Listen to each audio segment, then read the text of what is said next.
Qasidah ini disebut Qasidah Burdah karena punya sejarah.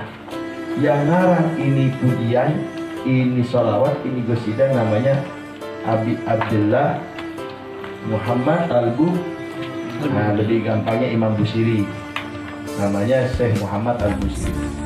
Nah, beliau ini ngarang burdah, pertama bukan burdah namanya, cuma cukup madah. Madah itu artinya pujian. Jadi Syekh Busiri ini ngarang madah pujian untuk Rasulullah. Nah, ketika sudah selesai ngarang pujian untuk Rasulullah, saking cintanya, nah beliau ini ziarah ke Nabi besar Muhammad. Sampai setelah ziarah nggak sampai ke makam. Pernah saya ceritakan. Ini Imam Busiri, Syekh Busiri, salah satu cirinya yang ngarang burdah itu beliau ini beliau ini paling nggak siap kalau telinganya dengar nama Nabi Muhammad disebut di sekitarnya. Jadi dulu Imam Busiri ini kalau ada misalkan rumahnya di sini, tetangganya di rumah Umi Tongah, di rumahnya Imam Busiri. Ternyata tetangganya lagi baca sholawat dengan cara dengan suara keras. Sallallahu ala Muhammad. Imam Busiri di rumahnya ngedengar tetangganya baca sholawat ataupun nyebut kalimat yang bersangkutan dengan nama Nabi Muhammad, beliau langsung kejar-kejar kayak orang sakit. Kayak orang sakit. Sampai dikatakan seperti orang nggak sadar diri. Nah, makanya beliau itu buat pujian untuk melepas rindu, kangen kepada Rasulullah. Ketika beliau bikin pujian, beliau sempatkan ingin ziarah ke makam Rasulullah. Nah, ketika menziarah, ini beberapa askar di pintu gerbang Madinah teriak, "Ya Rasulullah!" Ngedengar nama Nabi disebut, kejang-kejang lagi ke bawah. Akhirnya diusir. Karena ketika masa Imam Busiri nggak gampang orang ziarah ke makam Rasulullah, karena banyak Wahabi. Nah, bila beliau keluar, diusir, beliau cari cara, beliau masuk gerobak makanan. Nah, gerobak makanan ini mau dibawa ke dalam kota Madinah. Beliau masuk, pas itu gerobak depan pintu Madinah, teriak lagi ini penjaga, "Ya Rasulullah!" Sengaja, artinya takut Imam Busiri masih ada, pengen ziarah ke makam Rasulullah. Nah, maka ketika sampai di pintu gerbang kota Madinah dalam gerobak itu teriak, "Ya Rasulullah!" Beliau langsung teriak, kejang-kejang, ketawa. Akhirnya beliau nggak bisa ziarah. Beliau pulang dengan tangan kosong untuk melepas dan membaca burdah di depan makam Nabi Muhammad tidak tersampaikan, sehingga sampai di rumah beliau sakit. Nah, ketika beliau sakit, datanglah Rasulullah. Beliau didatangi oleh Nabi besar Muhammad. Memang sejaman jauh. Nabi di zaman mana, Imam Busiri di zaman apa? Jauh. Tapi karena berkah kecintaan dan kehausannya kepada Nabi Muhammad sampai ngarang burdah, akhirnya nggak sempat ziarah. Rasulullah yang ziarah ke rumah Imam Busiri. Nah, ketika Rasulullah datang ke Imam Busiri, Rasulullah ngasih hadiah. Nah, hadiah yang dikasih sama Nabi besar Muhammad kepada Imam Busiri itu hadiah namanya burdah. Jadi burdah pakaian jubah warna hijau yang dikasih Rasulullah kepada Imam Busiri. Ustaz, kok bisa? Udah jangan pakai akal, nggak masuk akal. Jangan pakai logika, udah bicara mukjizat Nabi, kelebihan atau karomah wali, jangan pakai logika. Itu dikasih burdah jubah, dipakai sama Imam Busiri seketika dingin, makanya termasuk salah satu artinya sejuk. Nah, burdah ini sejuk barin. Maka setiap orang yang baca burdah, maka hatinya akan merasa sejuk, seperti kesejukan yang dirasakan Imam Busiri ketika dipeluk oleh Rasulullah dengan jubahnya. Maka ini salah satu manfaat sejarah. Salah satu sejarah Imam Busiri mengarang kitab burdah. Ustaz, emang banyak burdah. Mungkin kita tahunya kayak Ya Rabbi bil Mustafa wal Habibul Ladzi, sebatas itu. Nah, Imam Busiri ini ngarang burdah Abiyatu Hakot Adat Siti nama nih, berapa? 360 pujian kepada Rasulullah. Nah, ini nggak ada sampai dikatakan tidak ada pernah pujian syair nasib sebagus burdah kepada Nabi besar Muhammad melainkan Imam Busiri. Sehingga beliau dimakamkan di kota Basrah, ya salah satu daerah, kalau nggak keliru, di kota Basrah di daerah Irak, daerah Timur Tengah.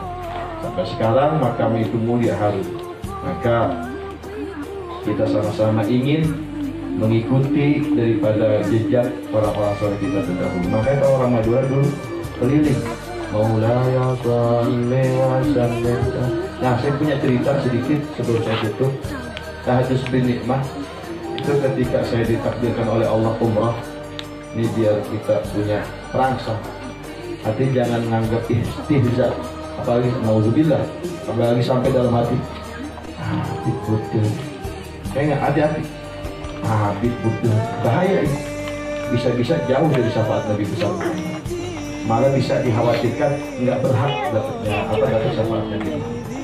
Ini di Mekah waktu saya umrah, Allah kasih kesempatan saya bisa sowan silaturahmi ke Sayyid Muhammad bin Alwi, putranya. Kalau Sayyid Muhammad sudah meninggal tahun 2017, saya kesempatan, saya ba'dal maghrib sama rombongan, beberapa rombongan saya sowan silaturahmi.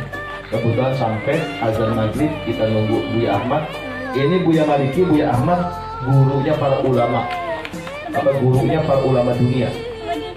Sampai-sampai kalau ada ulama Indonesia semua dari ujung timur, ujung barat, kalau misalkan punya guru nanya, ya Syekh, misalkan Syekh Hana Halil, bukan zamannya Syekh Abdullah, Syekh Abdul Aswad, zaman Syekh Abdul Aswad, kalau misalkan ada yang nanya, ya Abdullah, saya mau ziarah ke Madinah, ke Mekah, mau haji, mau umroh, kira-kira siapa yang wajib saya sowanin, saya silaturahmi, saya sambangin? Pasti jawabannya dua. Bintang di Mekah Madinah ulama banyak, cuman yang paling besar setelahnya, paling gede berkah dan sir rahasia Allah ditaruh itu di Buya Maliki sama Habib Hasan Batak ketika zaman tersebut. Siapa yang kenal Buya Maliki? Orangnya tinggi, ganteng, sampai-sampai ada ulama mengatakan siapa orang rindu kepada sahabat-sahabat Nabi, lihat wajahnya Buya Maliki. Saking beliau itu seperti wanita cantik, imut. Nah, ketika saya silaturahmi, sholat maghrib, selesai sholat maghrib berjamaah sama beliau, itu beliau langsung bikin shop seluruh jamaah, itu tamu dari berbagai negeri. Beres beliau doa Al-Fatihah, Maulaya Salli wa Sallim Daiman Abada. Cara beliau baca, Sayyid Ahmad baca burdah. Setiap habis maghrib beliau baca burdah di majlisnya di Mekah. Nah, kita coba cari tahu, ternyata salah satu kesenangan Buya Maliki.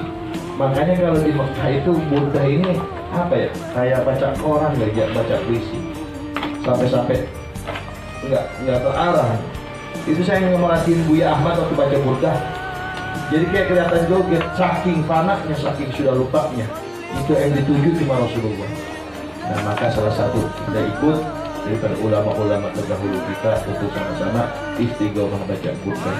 Malah orang tua dulu mengatakan mun bede keluarga nah foto nah bede sesake songkan tak beres sambil kala aeng baca burdah.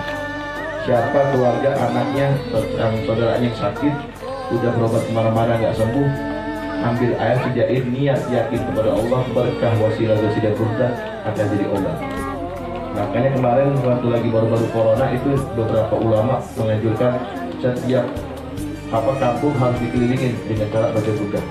Maulana soal di situ Bondo sudah berjalan, makanya situ Bondo aman, nggak ada apa-apa karena sholawatnya, burdahnya jangan. Nah, mudah-mudahan sekalipun kita belum tahu cara bacanya, belum bisa, mudah-mudahan kita punya rasa senang. Oh iya begini Bu, punya rasa rindu kepada Rasulullah Sallallahu Alaihi Wasallam. Mungkin ini saja. Mudah-mudahan selalu istiqomah. Harapan saya istiqomah, terus istiqomah. Salawatnya dibaca di rumah, jangan sampai nggak dibaca. Salawatnya dibaca. Kalau di lisan gampang. Ustaz anak salawat, Ustaz anak salawat, Ustaz tadi baca, kelihatan.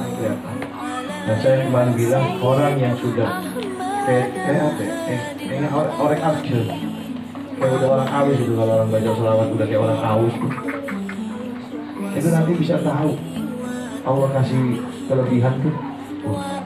Aku kontak soalnya itu Fatihah, kalau paling kenceng selawat jadi orang mungkin DPN nggak, tapi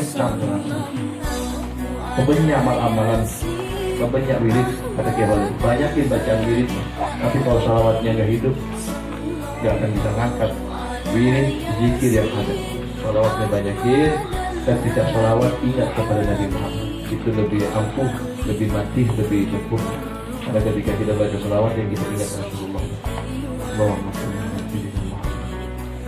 Dia dulu bayangkan bagaimana Nabi Muhammad Sallallahu Alaihi Wasallam sampai nanti Nabi Muhammad berjuang untuk kita. Sekarang kita belum tahu. Alhamdulillah. Nanti di kiamat baru pada nangis. Oh ternyata nggak ada yang peduli sama kita kecuali Nabi Muhammad. Suami itu nggak peduli yang istri. Orang tua punya anak, manggil, Pak, nggak diangkat, bapaknya minta tolong, tolongin bapaknya, nggak diangkat. Cuma satu orang yang dikasih kesempatan oleh Allah, Nabi Muhammad Sallallahu Alaihi Wasallam. Kita belum manggil, Nabi udah teriak duluan. Aku berhak menolong mereka semua ya Allah. Makanya penting kita hadir majelis, kita baca salawat kepada Nabi Muhammad Sallallahu Alaihi Wasallam. Hadanallahu wa iyyakum ajma'in. Assalamualaikum warahmatullahi wabarakatuh.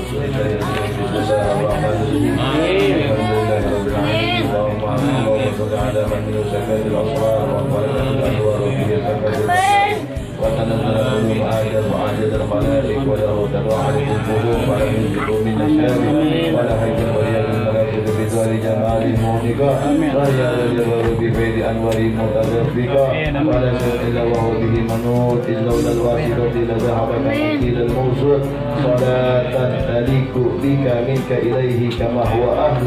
اللهم إني أوصلك جامع الدال عليك إجابك الأعظام القائم لك بين يديك. اللهم ألحقنا بنسابه وهدنا بحسابه وارزقنا إياه معرفة أسرع بها من موارد الجهل وأدرأ بها من موارد الفضل واحملنا على سبيل إلى حضرتك حملا محفوظا بنصرتك وكذب بنا على الباطل فيزبدون ونجد بنا في بهارك الأهلية واذكرنا من أوحال التوحيد وادركنا في عين بحر الوحدة أنت لا أرى ولا أسمع ولا أحس إلا بها واجعل اللهم الحجاب الأعظم حياة روحنا وروحه سر حقيقتنا وحقيقته جميع عوالمنا بتحقيق الحق الأول يا أول يا آخر يا ظاهر يا باطن اسمع نداءنا بما سمعت به نداء عبدك زكريا عليه السلام وانصرنا بك لك وعيدنا بك لك واجمع بيننا وبينك وحل بيننا وبين غيرك. الله